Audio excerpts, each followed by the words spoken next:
Good evening, friends. As pastors, we wanted to say how we are thankful to God as He helps us to be connected with you through online services, and as we are going to spend a few moments in the presence of the Lord by listening to His word, by taking all our supplications at His feet. Let's ask our Lord to accept our expressions of our worship unto Him.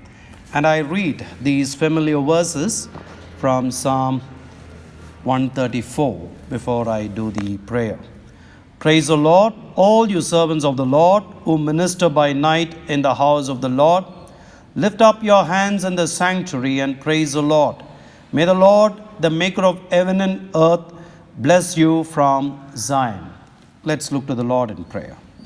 Allowing gracious Heavenly Father, here again we are calling upon Thy holy name on this day of Thy resurrection.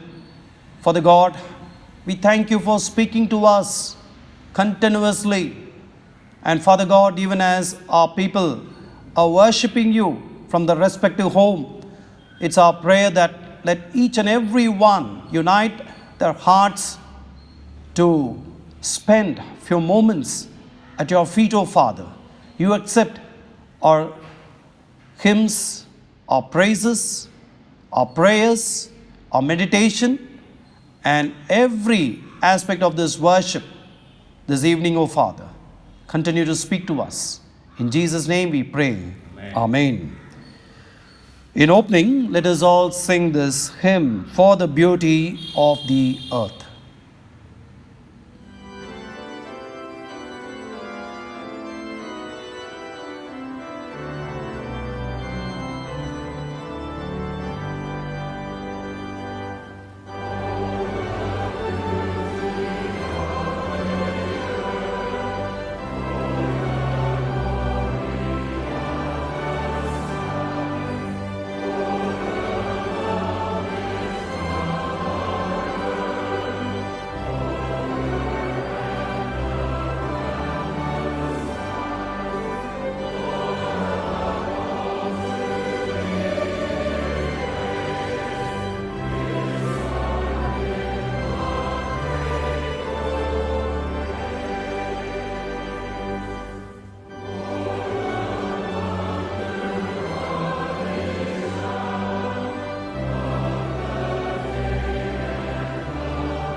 Let us spend a few moments in an attitude of prayer and ask our Lord to prepare us to listen to His word.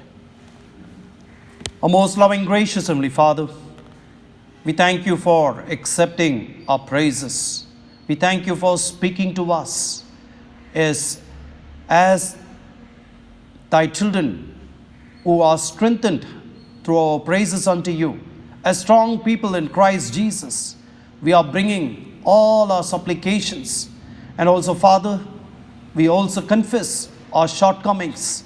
You know, Lord God, how we are conducting our day-to-day life in thy name. But still, oh Father, here and there we fall short. We think, speak, do the things what are not acceptable by you, and also, Lord, by our fellow being. So, Father God, you break us, melt us, mold us in order to be as your noble vessel, O Father. And Lord God, this evening we again bring our nation and this entire world at thy feet, O Father. You know, Lord God, every day, in a given moment, we are thinking and even talking about the situations prevailing. Father God, in our nation, it is not only we are talking about pandemic, but also, Lord God, the tensions between China and India, and also with the other bordering nations, of Father. Oh Lord God, there are so many other things disturbing us. When we watch the news, we see about murders, the news about murders, suicide, rapes, and how the strong oppress the weak, and so many things are disturbing us, O Father. But still, in the midst of all these, your word keep coming to us that you are our hope and you will restore all the situations and you will restore the fortunes. We thank you, Lord God. And Father God, continue to help us to have hope in you as thy children who are bought with a price. And Father God, this evening we continue to pray for those who are homebound because of sickness, physical weaknesses, and physical ailments. Lord God, many they share about their sickness to us for prayer. But there are many who do not even share, O Father. But you know thy children who are on the bed waiting upon you for months, even for years, for your healing touch. Lord God, you heal thy children, O Father. Continue to be with young mothers. Continue to be with couples waiting for a child. Continue to be with those young people who are yet to know the person of your choice. O Lord God, in the midst of stories about economic fall down, people losing jobs, as we hear how the job market is now doing very bad. In the midst of all these, O Father, it's our prayer. Let our people who are looking out for good job come and say, God has blessed me with a job. And Father God, we pray for the elderly people and for the single parent. You know the challenges, what they are facing on a given day. Be with them, O Father. And Lord God, we continue to pray for our churches in Vaitishwar and Koil and in Chidambaram. Let those poor people during this lockdown period say, God is meeting our needs. God is taking care of our food and our water. And continue to guide both the pastors, Pastor Obed and Pastor Samuel, to meet those people, to pray with them, to encourage them through your word. And Father God, on thy appointed time, you also help us to know how we can go about building your sanctuary in Chidambaram. And Father God, we continue to pray for all the other mission activities. We also pray for our organizations and for the Bible study, cell groups, what we are planning to have across our congregation. And Father God, you bless the administration of our church and every other ministry through online. Father God, let our congregation say, we never lack anything except for the fellowship. So, Father God, we commit the entire congregation into thy loving hands. And we also pray for all the bishops across MCI, for all the district superintendents, conference officers, and people whom you have chosen for various leadership across MCI. We pray for the deaconesses, and Father God, we pray for all those churches are facing difficult times because those people are not able to give their offerings as they do not have job. And so, Lord God, many pastors are even thinking how we are going to take care of our personal needs and how we are going to conduct the ministries. So, Lord God, it's our prayer you bless all the congregations across MCI and in our Chennai Regional Conference. And Father God, we continue to pray for our Bishop Dr. E.D. Esratnam and Mrs. Evangeline Esratnam. Father God, continue to guide them with your wisdom and protect them, and let their leadership in Chennai Regional Conference and in Moradabad Regional Conference be a great blessing to all the pastors and to the ladies across these conferences, oh Father. And Lord God, we continue to pray for the world leaders, and we pray for our president, our prime minister, for all the chief ministers and health workers, doctors, scientists, and every other person who works in order to protect the citizens of the nation and also to find the vaccination, oh Father. Lord God, as we see from the news how even the people who go out to meet the needs of the poor and to give some medical relief are struck with this coronavirus. So, Lord God, you protect them all. And Father God, we pray for our pastor, Reverend Andrew Natarajan.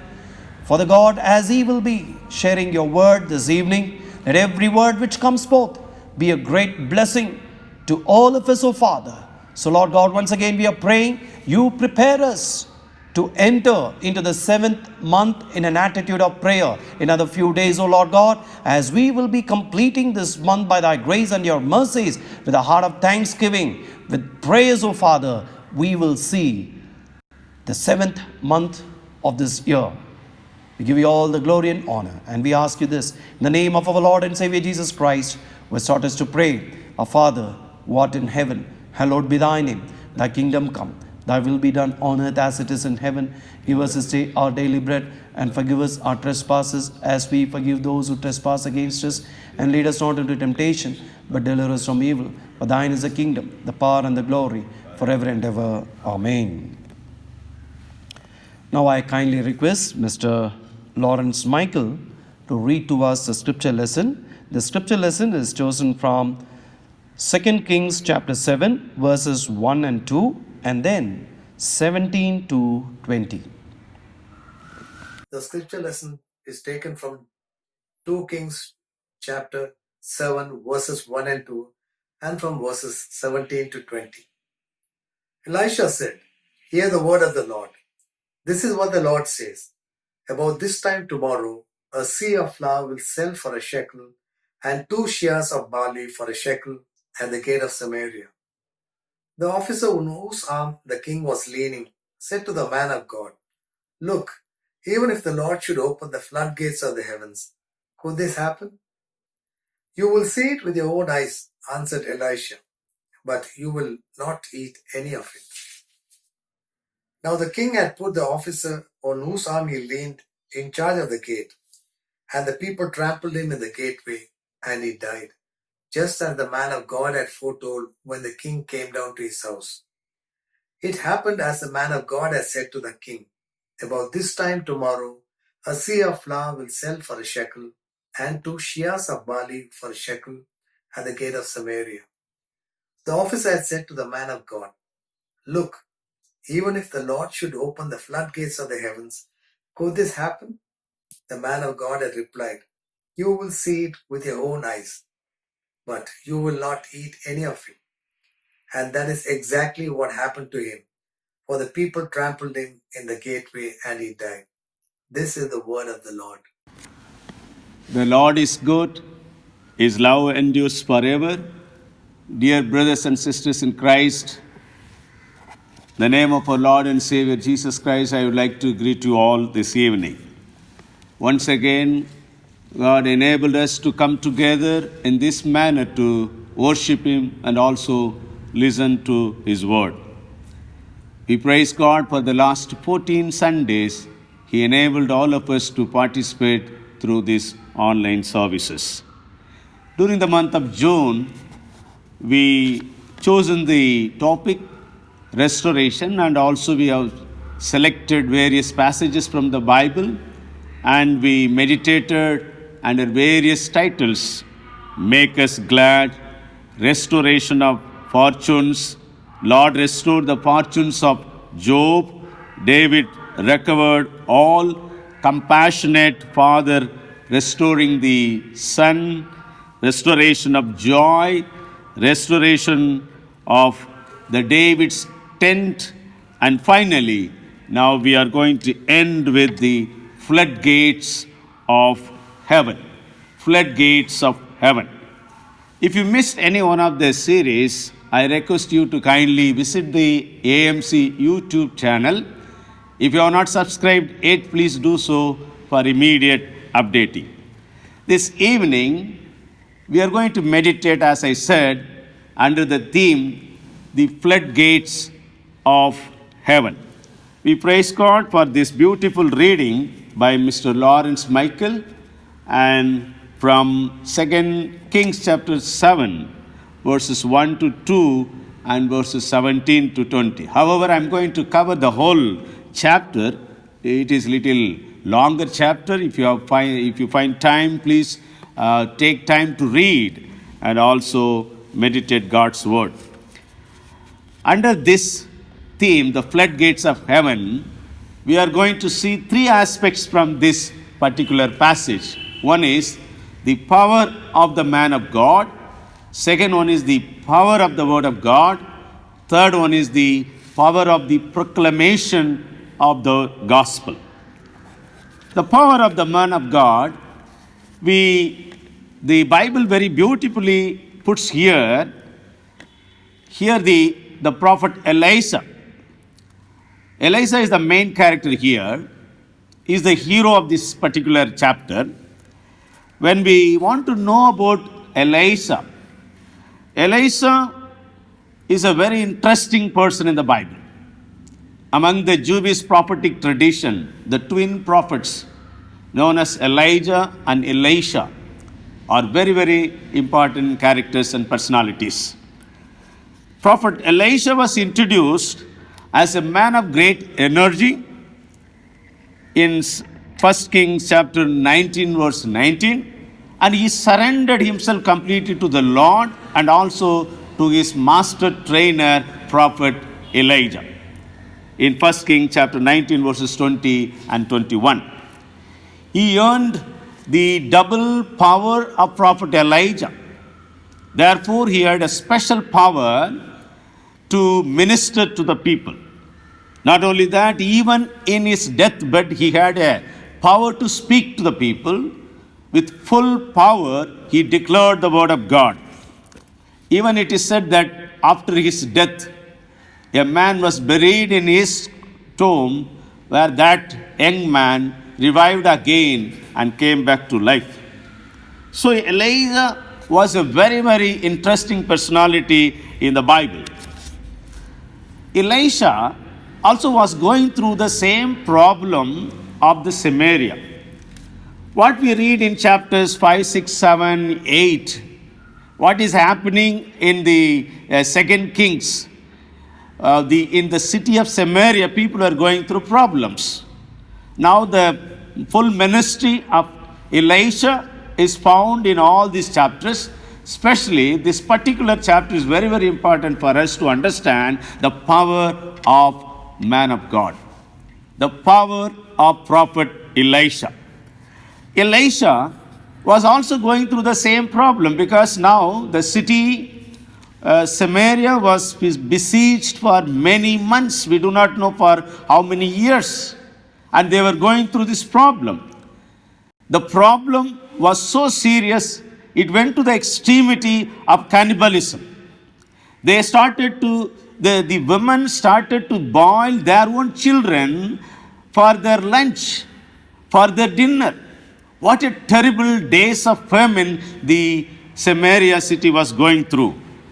So in that city, even this prophet, the great man of God, the powerful man of God, he was also going through this famine. He was also going through this same situation. He was also encountered with all the problems of Samaria. Dear friends, this morning we should understand, though we are children of God, we pray earnestly. We also pray for various things. But at the end of the day, we understand that nothing has changed. Everything is same. And we are also sometimes discouraged. What is the use of doing all this? Because after all, everything is same for everyone. Here, Prophet Elisha was going through this situation of Samaria, the famine, the starvation to death, the besieged by the Syrian army. However, he never gave up his hope in God. Now we understand there was a king known as Joram, and also he was called as Jehoram. So he came to Elisha and said that, what is the use of waiting for God? We read in chapter 6, 2 Kings chapter 6, at the end he says, while he was still speaking with them, the king came down to him and said, this trouble is from the Lord. Why should I hope in the Lord any longer? How often we also go through this question in our life? How often we think that, why should I wait for God? Why should I pray? Why should I be connected? Why should I give importance to my salvation? Why should I think about the fellowship and other things? Here this man was raising the very important question that so far we worshipped God, but what is the happening? The one thing here we understand, this king Joram came to Elisha not to seek the word of the Lord, in order to seek his life.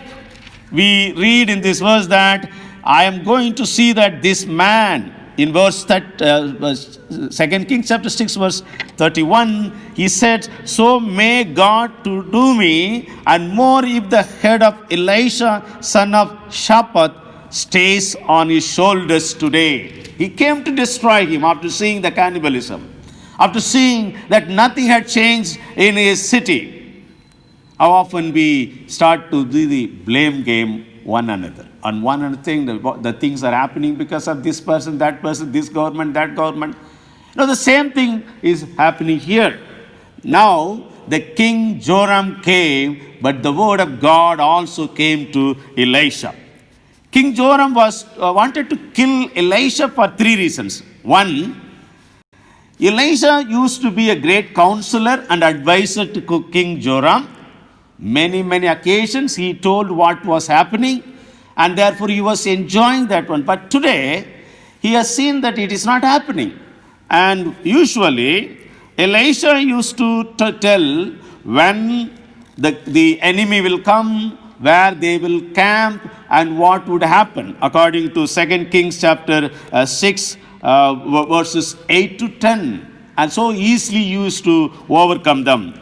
And also, Elisha, second reason why he wants to kill him, Elisha did not allow King Joram to kill the Arameans army which came to him, and Elisha brought them blindfolded to the palace, but he did not allow them to kill. Thirdly, as of now, Elisha seems like powerless man. He doesn't know what is happening in the enemy camp. He doesn't know what is going to happen to his own place. Then what is the use of keeping him as the prophet? Therefore, he decided to kill him. So King Joram sent the captain, the important, reliable person in his office, and also he followed him. They were standing there and they want to take the life of Elisha. where God sent his word, the revelation to Elisha. Now Elisha said, but Elisha said, hear the word of the Lord. Thus says the Lord, tomorrow about this time a measure of choice meal shall be sold for a shekel, and 2 measures of barley for a shekel. A very cheaper rate, they are going to enjoy all the blessings of provisions. It is unbelievable. You know, the power of man of God never questioned, because God is great and God has only called the man of God. Whomsoever you see in your life, understand they are called by God, anointed by God. They have a special power. God has a special revelation with them. Elisha affirmed that it was the word of God, not predictions, not probabilities, not maybe, not there seems to be, not surely, but he says that surely it's going to happen because this is the word of the Lord. Dear friends, God created the world and he knows what to do with us. Today we are worried about what is happening around us in the world. But don't worry, the floodgates of heaven is going to be released soon. We are going to see the restoration of our life once again on the earth. As we have seen in the morning, God is going to once again rebuild the tent of David. And He is going to rebuild the entire nations. He is going to rebuild all you and me. Let us believe in God. Let us understand God's power. God can do anything within a twinkle of an eye. God can change anything within a fraction of time. We worship such an almighty God, omnipotent. He can do anything for us.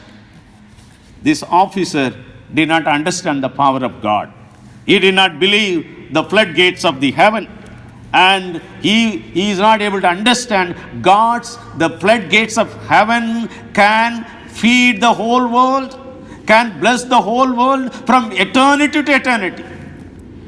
Never ever his bowls of blessings can empty. Therefore, dear friends, let us understand the Lord can do anything at any time in our life. Anywhere, He can do any miracles. This is the interesting part to understand the power of the man of God. You and I should believe God has His own people on the world. God has His own preachers on the world. And through their prayers, through their preachings, God is bringing many things to for us. You know, here the man of God said that tomorrow, about this time, within 24 hours, you are going to see the miracle in your life. If you and I believe God can do any miracle at any time. How the miracle had happened? Verse 6, we read, chapter 7, verse 6, we read that for the Lord had caused the Aramean army to hear the sound of chariots and of horses, the sound of a great army, so that they said to one another, the king of Israel had hired the kings of the Hittites and the kings of Egypt to fight against us.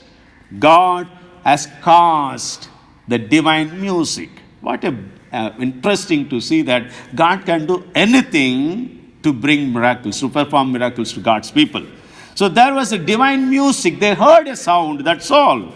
And they had a great terror, and also they all ran for life. They threw everything away. They just left their tents in the night, probably in the evening, the twilight of the day. They simply ran for their life. They were running and running without nobody hunting for them. What a great thing to understand. We worship such a God who can do miraculous things in your life, in my life. Matthew Henry comments this particular aspect. He says, man's extremity is God's opportunity to magnifying His power. His time to appear for His people is when their strength is gone. If you and I feel that our strength has gone, we are very weak, we do not have any hope in our life, today the man of God is ready to bring God's word. Go and read the Word of God. We have a great man of God, greater than anybody else, that is our Lord Jesus Christ. He is going to bring greater things in our life. Even during this period of COVID-19, let's look for relief of the flood people through the floodgates of heaven. You and I are going to enjoy the floodgates of heaven. Secondly, we see in this passage the power of the Word of God. The power of the Word of God. Elisha said, tomorrow about this time, a measure of choice meal shall be sold for a shekel, and 2 measures of barley for a shekel at the gate of Samaria. Then the captain, on whose hand the king leaned, said to the man of God, even if the Lord were to make windows in the sky, could such a thing happen? But he said, you shall see it with your own eyes, but you shall not eat from it. You shall see it from your own eyes, but you shall not eat from it. The perils of unbelievers. When the power of Word of God comes to us, when people do not believe, then they are going to perish. That is the thing we understand here. Elisha told the officer of the king that you will see it, but you will not eat of it. The king of Israel had an officer who was an unbeliever. He never believed in Yahweh's power. He never believed in prophet's power. He never believed in the Word of God. As per the Jewish rabbis, he was the third officer of the kingdom. And he is very identical to many leaders of our Christendom. People hold very important positions. They never believe in miracle of God. They never believe God can do greater things in our life. The voice of doubts, the voice of unbelief, they want to see that their voice will overtake the voice of God. But you understand, you and I must understand today, the voice of God can overtake all of our unbelief, the voices of doubts. Our God is a great God. The king unfortunately had in his kingdom such people, therefore he was going through the problem. Unfortunately, King Joram had a very high officer who never believed in the Word of God, who never believed in the miracle of God, who never believed in the omnipotence of God. King had the sackcloth. That's what we understand, that when he had gone through the wall, when he heard about the women were eating their own children, and he teared off his dress, and the people have seen that he had a sackcloth. That means he was going through the problems. He was fasting. He was praying. But unfortunately, his own team is not with him. How often we go through the situation. Our faith is always strengthened when we are with people of faith. Our faith is always strengthened when we are with the people of prayer, when we are with the people of fear of God, when we have people who practice justice and righteousness. When we are with honest people, we will practice honesty. When we can see the experience, the hand of God, when we are with the people who believe in God, our inner circle of friends, our inner circle of believers should play a vital role in our spirituality and also to see the miracles in our life. God can change human speculation. God can exploit anything. God can change everything. That's what we understand through the word, the power of the Word of God. Though this officer never believed. We read in the Bible that the kings of Babylon and Persia, they had political advisors with the wise men. We understand Daniel was their political advisor. Pharaoh had a political advisor known as Joseph. He was a man who feared God. And also we understand David had Ahithophel as his political advisor. And where there is no prophecy, according to Proverbs 29:18, where there is no prophecy, where there is no wisdom, where there is no fear of God, where there is no proper counsel from God, that kingdom would fall. Let us understand. Let us search our own hearts. How we move with people. Who are our friends?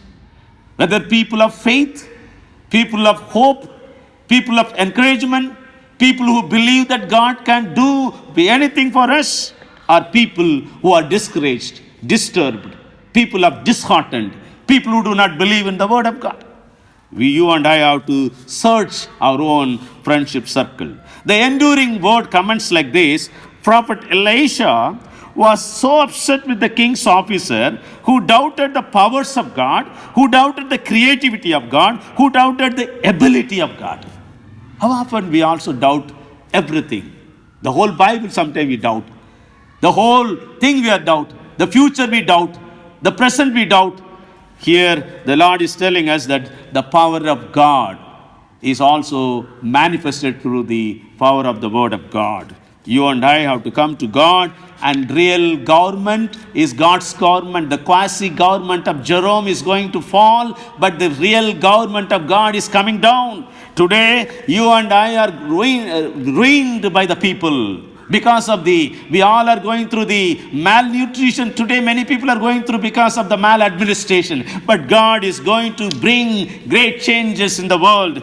God is going to bring great restoration to God's people through opening the floodgates of the heaven. Jesus, our Savior, has come to us to save us. And though sin brings calamity, but God brings healing, restoration, and prosperity. The power of God, the power of the word of God can overpower the decisions of the people, the decisions of the kings. What happened? The kings they decided to fight with one another. Because of their ego, people were going through the starvation. People were dying. But God has decided to release his people. And he is going to open the floodgates of heaven. In your life and my life, when you look unto the Lord, God is going to open the floodgates of heaven. The gateway in the ancient time is very, very important for them, because the city gate known as a very, very important place. For three purposes they used. One is for entry, second one is as a market, third one is as a local court of justice. God is using that same gateway for the same people. God said that tomorrow by this time you will see it with your own eyes, but you will not eat from it. God is here. Prophet Elisha passing the sentence on this officer. He says that tomorrow God is going to open the floodgates of heaven, and the city will be flooded with the blessings of God. Secondly, people are going to purchase for the cheaper rate all those things what needed for their livelihood. But you are going to have judgment by God, because you are going to die, because you never believed the prophet of God. You never believed the word of God. You never believed the power of God. Therefore, you are going to see it, but you are not going to enjoy. What a great curse on a person. Seeing the word of God is being fulfilled and people are being blessed, but not being benefited by it, though he was called as a great officer. Friends, you and I have to understand our God is great God.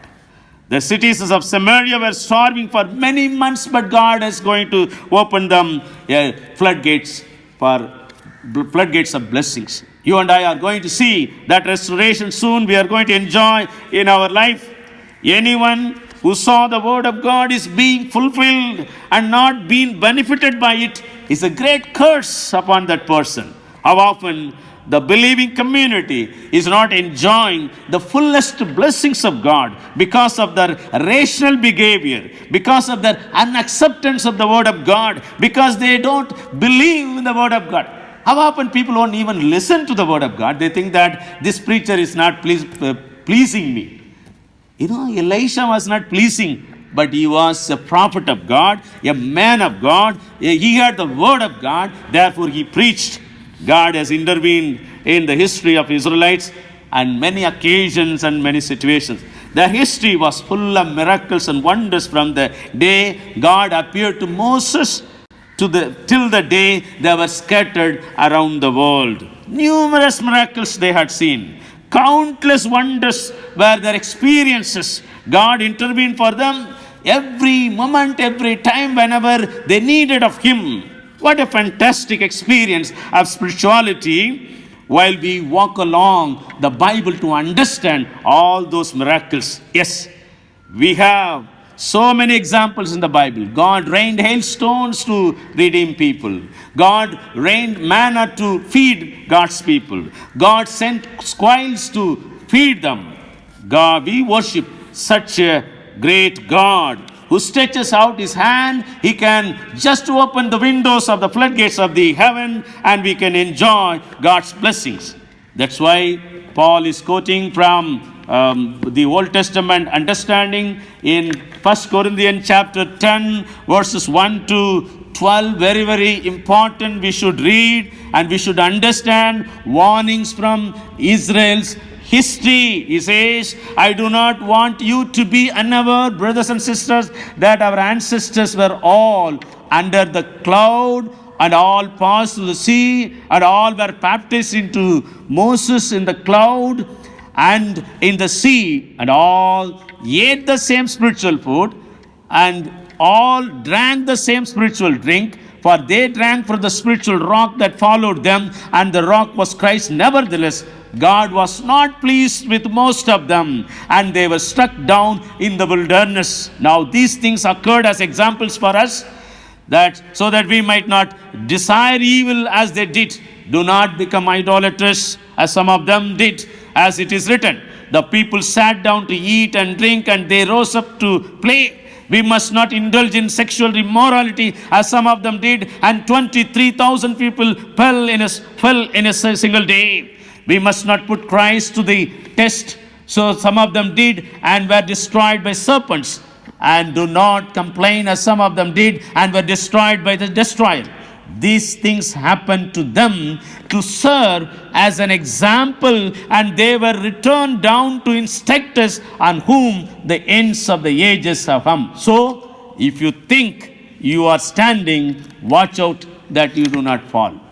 Dear friends, very, very important to understand not only the power of the prophets, power of the man of God, and also power of the word of God. Let us take stock of our own lives where we stand today. Even if you are in the perils, God can take you to climb the peaks in your life, peaks of victories in your life. Therefore, let us surrender ourselves. Come out of the unbelief. Come out of the company of the unbelievers and save yourself. Give yourself to the Lord. And thirdly and finally, we see in chapter 6, 2 Kings chapter 7, where we understand that the power of the proclamation of gospel. Power of the proclamation of the gospel. The power of the proclamation comes when we proclaim the name of Yahweh, the name of Jesus Christ. When we take the salvation to people, we see that how it is powerfully working among the people. Now we understand in the outside of the city, there were 4 lepers living outside the city, because they were leprous patients that they cannot enter into the city, and they have to shout every time when they see people as unclean, unclean, unclean. That's the only word they knew in their entire life after they got into leprosy. But now there is a great opportunity for them to take the good news. The weak and oppressed and also sickly person, even God can choose anybody to spread the good news. Good news is nothing but expressing the experiences of what we have enjoyed in our life to the people who lack that enjoyment. So here we understand these 4 lepers enjoyed the fulfillment of the prophecy, and they took the bold step to go out from that place, and they have seen an immeasurable and unclaimed blessings. Immeasurable, unclaimed blessings. When we go to the Word of God, when we believe in God, when we pray, when we look unto the Lord, we can understand that so many blessings are unclaimed. So many promises are unclaimed. The immeasurable blessings are waiting for you and me. The Jewish tradition says that, and even some of the Old Testament scholars also say, these 4 lepers were Gehazi and his 3 sons. Though it's a very entirely different understanding, but even when we go to that, we understand some of the activities, what they do, very much coinciding with their life. When we read in 2 Kings chapter 5 verse 27, we understand 5 verse 27, we see, therefore the leprosy of Naaman shall cling to you and your descendants forever. So he left his presence leprous as white as snow. Why? Because he was doing certain things which is not pleasing to God. What he was doing, he got the things from Naaman and he took everything and he hid them in a place. The same thing is happening here. What we understand in chapter 7, when the 4 lepers went to the place, before that we understand the 4 lepers, they were sitting outside the gate. So they are asking very important question, verses 3 and 4. Now there were 4 leprous men outside the city gate who said to one another, why should we sit here until we die? Very important question. You and I should ask in our life, why should we sit here until we die without prayer, without preaching, without sharing, without enjoying the life God given to us, without enjoying the fellowship, without attending the services? Why we sit here until we die? Today people are only worried about coronavirus. They never worried about anything else. They are waiting for the good news. Every time we open the television, only we hear the news, not the good news. The good news we all are expecting someday. People will tell that there is a vaccine for it and we all can be saved through the vaccine. We people are waiting for that good news. Here, these 4 lepers were telling, if we should sit here, we'll die. In this particular verse 4 times they are using the word die. Because they are telling that why to stay here until we die? If we go to the city, we will die there. If we stay here, we will die by famine. If we go to the Arameans, they will also kill us. So anyhow, we are going to die. Then they thought that let us go. Dear friends, understand today, whether coronavirus is going to come or not, one day we all will die. Therefore, don't worry about the death. Don't worry about all those things. Only worry about what we are doing today, why we are sitting here, and why we are staying, and what we are doing is very important. Our courage, our boldness will bring great blessing to the people around us. Jesus puts this very beautifully in John chapter 12 verses 24 and 25. Jesus said, I tell you the truth, unless a kernel of wheat falls to the ground and dies, if remains a single seed, but if it dies, it produces many seeds. The man who lives his life will lose it, while the man who hates his life in this world will keep it for eternal life. Let us lose our life for God. Let us deny ourselves, and we can take up the cross and we can go. So, whoever commits to God, indirectly or directly, they are going to serve the people and society. Commits for blessings of others. Therefore, our boldness in God, our boldness in faith will bring greater blessings to people.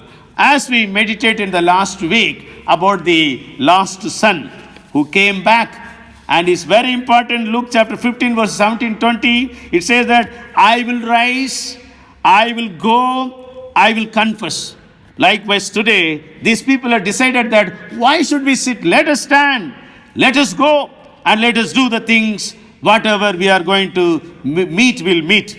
So they rose in the same night. We read in verse 5, they rose at twilight to go to the Aramean camp. But when they came to the edge of the Aramean camp, there was no one there at all. But the Lord had caused already for them to run away from that place. Dear friends, when we go, we can enjoy the blessings of God. The God's blessings always there. So they went inside. Verse 8 we read, and when these leprous men had come to the edge of the camp, they went into the tent, ate and drank, carried off silver, gold, and clothing, and went and hid them. Then they came back, entered another tent, carried off things from it, and went and hid them. It is very interesting to understand. If these people were Hegazi and their sons, it is very true. Because human beings are inclined to particular habit or particular sin. We also often fall into the same sin, same weakness again and again. Though we overcome many times, we find it that when the opportunity comes, when the time comes, we always fall into the same category. Here, the modus operandi is same. You know, yeah, the particular way they do the things in a particular manner. That's why police usually very easily trace the criminals of theft, rape, or murder, because they always use the same modus operandi. Therefore, their records will easily show them that where they are. The criminal records lead them to easily to capture them. Here, the modus operandi of Gehazi and his sons was the same thing what we read in chapter 5, verse 20 to 24.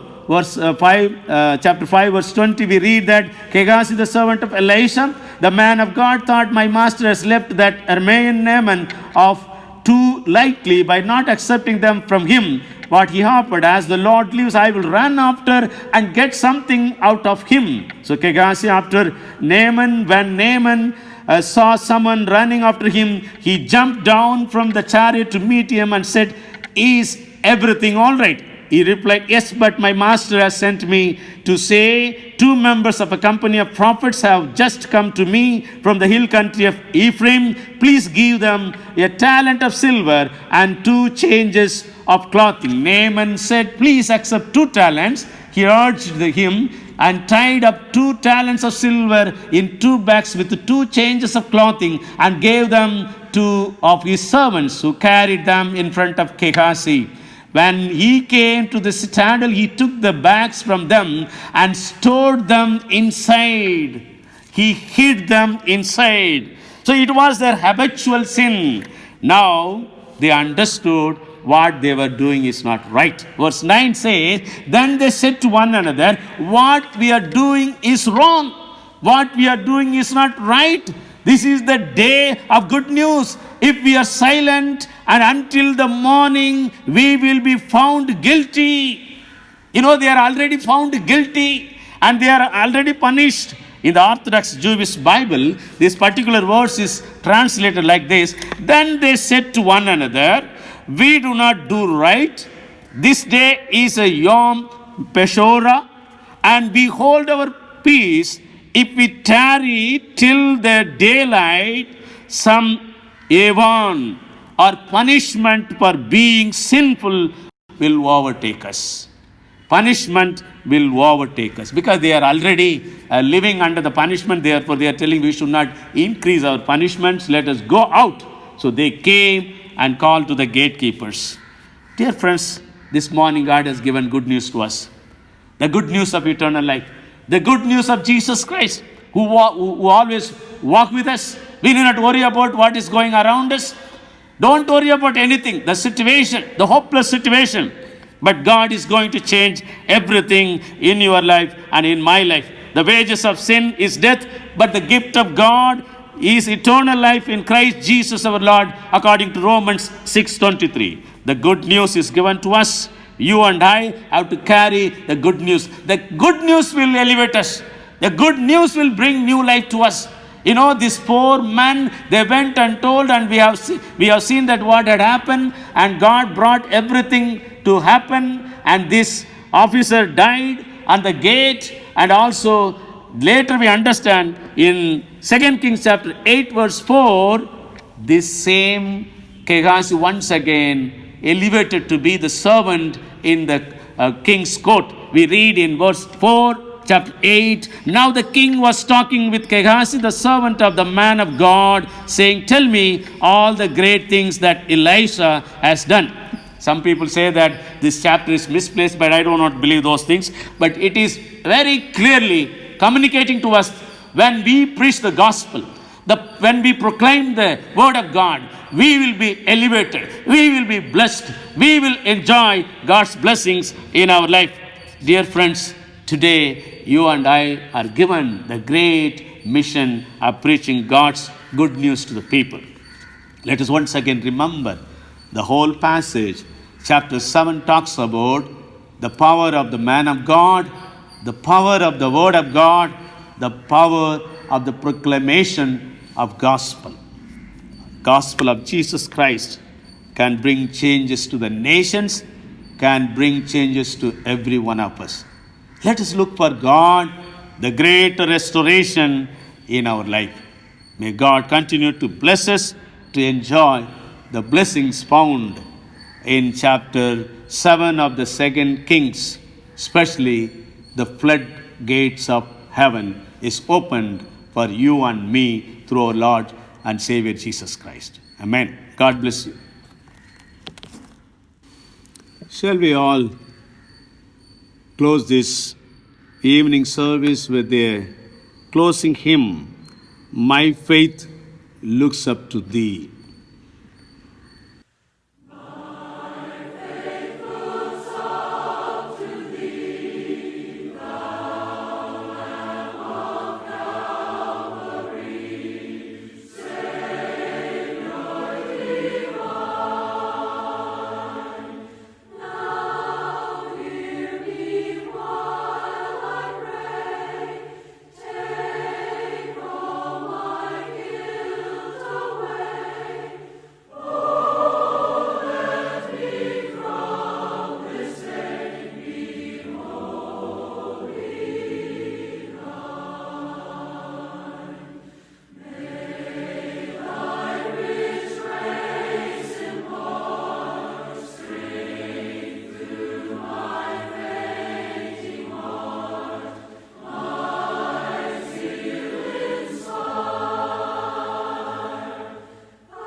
Shall we pray?